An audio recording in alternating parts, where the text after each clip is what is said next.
Bienvenidos de nuevo, sublevados. La historia nos dice que en el año 1918 se empezaron a comunicar casos de una gripe que apareció en España. Para ser justo, se piensa que pudo empezar bien en Francia o en China. Que esta gripe atacaba a personas de entre 20 y 50 años principalmente y se extendió con rapidez por todo el mundo. Durante 2 largos años, la epidemia causó entre 25 a 39 millones de muertos, según el estudio de Peterson and Pyle. Luego, en el verano del año 1920, la enfermedad desapareció tan misteriosamente como había aparecido. El virus mutó, desapareció sin más. Por ahora no existe respuesta segura. En el mundo, por aquella época, vivían en torno a 1.800 millones de personas. Luego, en consecuencia, podemos ver que esta gripe fue capaz de eliminar al 1 al 27% de la población mundial, dependiendo de las estimaciones que cojamos. Esta fue la gripe española. A día de hoy, tomando las mediciones del Centro de Recursos del Coronavirus de la Universidad Johns Hopkins, estamos por llegar a los 3 millones de muertos. Aun siendo más agresivos y tomando 2 millones de muertos más, o sea, llegar a los 5 millones de muertos, comparado con los 7.500 millones de personas, supone que el coronavirus ha generado el 0,066% de las muertes. Luego, a la luz de las cifras, parece que el SARS-CoV-2 es 16 veces menos mortal que la gripe española. Es verdad que no podemos comparar la segunda década de principios del siglo anterior con la segunda del siglo XX. El avance en medicina es muy superior. La eficiencia del personal, maquinaria y procedimientos nada tiene que ver. Luego, sabiendo mucho más, estando mucho más preparado para enfrentarnos a esta situación, tenemos una respuesta muchísimo más acelerada. ¿Cómo no se reaccionó con proporcionalidad y preservando tanto la vida como los empleos de las personas? También lo podemos ver desde otro punto de vista, el económico. Durante los años 1918 a 1920, la pandemia, en el caso de España, se produjo un temor brutal entre la gente. Se impusieron cuarentenas y se prohibieron las reuniones. En España, uno de los países más afectados por esta gripe, el aislamiento social impuesto llegó a ser tan extremo que le costó la vida a cientos de niños, puesto el contacto estaba tan restringido que se les impidió llevar alimento a las casas. Las condiciones tan duras de aislamiento en nuestro país condujo a una caída muy importante de la productividad.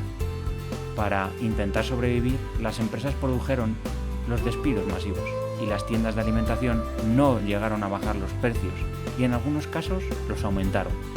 Todo llevó a 2 años de pesadilla en aquella España con un desplome del 6% del PIB, cosa nada desdeñable por las terribles consecuencias que tuvo.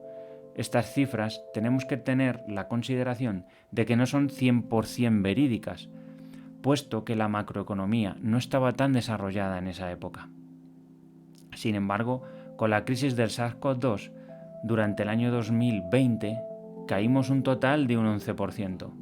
O sea, en 3 meses fuimos capaces de hacerlo infinitamente peor que en 2 años de pandemia y en esta época sin vacunas y sin métodos tan avanzados en materia sanitaria. Además de todo esto, es que ni siquiera lo hicimos bien. No estamos ni a la mitad de la tabla de los países que lo hicieron medianamente bien. No me refiero a como se dice aquí en España, en esa típica respuesta, Alemania lo está haciendo, o Francia también. La cosa no es copiar la actitud mediocre, sino copiar la mejor actitud para salvar gente y también salvar a la economía. Para ello tenemos el ejemplo de Corea del Sur. Corea del Sur aplicó 2 elementos importantes. Por un lado, el método Bali-Bali, o traducido al castellano, rápido, rápido. Lo que vendría a ser actuar con la mayor presteza. Y el otro elemento importante es el método Sears. Este método se basa en que los miembros de una población se clasifican en 3 grupos: susceptibles o S, infectados o I y recuperados R. Cada miembro de la población pertenece únicamente a uno de los 3 grupos en un momento dado. Sin embargo, se puede pasar de un grupo a otro, aunque solo en una dirección. Por tanto, Un miembro susceptible se puede contagiar pasando de SAI, o sea, es susceptible a infectado, y uno contagiado se puede recuperar pasando de IAR, o sea, de infectado a recuperado, o, por desgracia, puede morir. En este modelo se supone que la recuperación proporciona inmunidad y no se va a regresar nunca al grupo S o susceptible. Las personas que fallecen por la enfermedad se incluyen también en el grupo R, por lo que la población total se va a mantener constante. Luego, la intervención pública de este modelo muestra que se puede frenar la propagación de la infección incidiendo en la tasa de reproductividad efectiva del virus.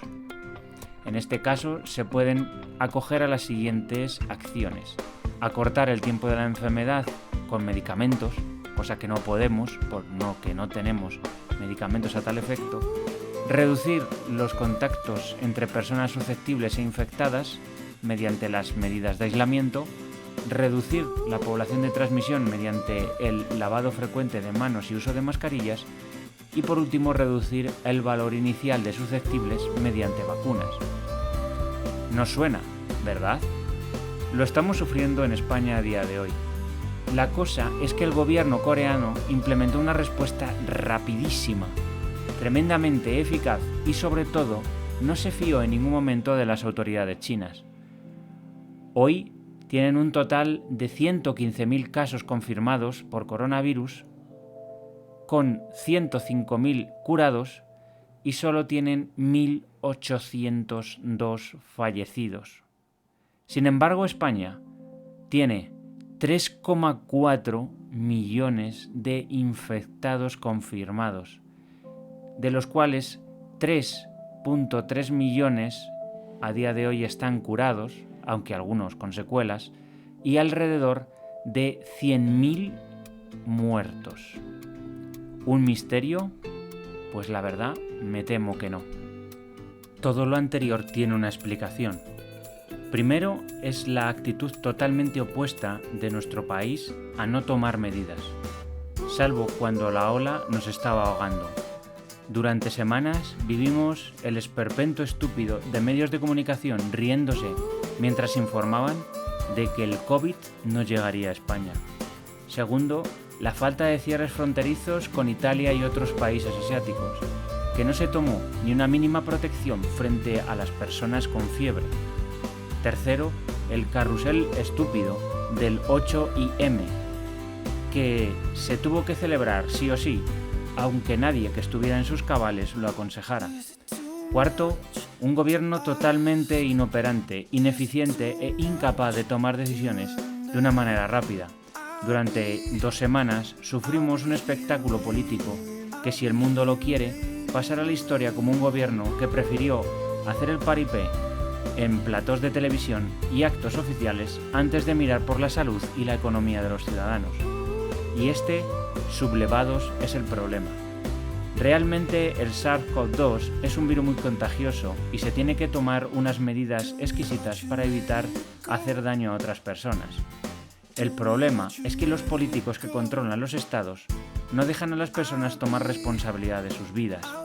Por ello, en España se elaboran los estados de alarma, que empiezan de ser quincenales a 6 mesinos, con el único pretexto de protegernos, diciéndonos los políticos que no somos lo suficientemente responsables y buenas personas para evitar matar a nuestros conciudadanos, al compañero de trabajo o al amigo, y que si no aceptas la religión de este estado de alarma, eres un negacionista y tienes que ser tirado a la basura del ostracismo. Y es así, como nuestra vida, hasta ahora, más o menos normal, pero dentro de unos límites, es entregada al político mesiánico que tiene como objetivo preservar nuestras vidas. Eso sí, tu empleo, tus facturas, tu salud mental o tu salud física, bueno, eso es secundario. Si te quedas sin empleo del que vivir, del que forjar tu futuro, tengas familia o no, no es importante, sublevado. Lo importante es que vivas, es que seas pobre y pidas ayudas estatales, y que te mueras de hambre para que no pienses más que en buscar comida. Y así asistimos a cómo una sociedad tan orgullosa como la española en otras épocas acepta, arrodillándose bien por miedo, bien por vagancia, bien por desidia o simplemente por ser un sectario del amplio espectro político de nuestro país, aceptando lo que le dice su líder espiritual, o los medios de comunicación, que a mi gusto 1000 veces malditos. Recordar sublevados. El gobierno no mira por sus ciudadanos, el gobierno mira por su reelección, por acaparar más cuotas de poder, por seguir siendo el vampiro de tu dinero. España tiene que cambiar de rumbo, tiene que mirar de otra manera. El estatismo español está matando a la gente, está empobreciendo al ciudadano y haciendo que las personas busquen nuevos empleos fuera de España. Y así es como una sociedad lentamente va muriendo. Sublevémonos contra este veneno estatal.